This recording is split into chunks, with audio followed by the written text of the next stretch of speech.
হাসিনা আমাদের বুকে গুলি করে ঝাঁঝরা করেছিল, তাদেরকে আমরা ক্ষমা করব না।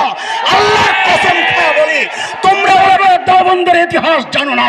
ওলামায়ে দেওবন্দের রক্ত যখন এই উপমহাদেশের জমিনে স্পর্শ করেছিল, ব্রিটিশ লাল কুত্তারা পালাতে বাধ্য হয়েছিল।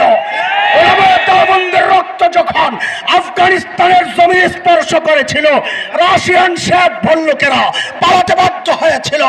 ওলামায়ে দেওবন্দের রক্ত সাম্প্রতিক কালে যখন আফগানিস্তানের জমিনে স্পর্শ করেছে, নেটো আমেরিকার লাল কুত্তারা লেজ গুটায়া পালাতে বাধ্য হয়েছে। আমাদের এই জমিনে এই দেশের ওলামাদের রক্ত যখন ঝরেছে, আমরা দেখেছি ফ্যাসিস্ট হাসিনা তার দলবল নিয়ে পালাতে বাধ্য হয়েছে।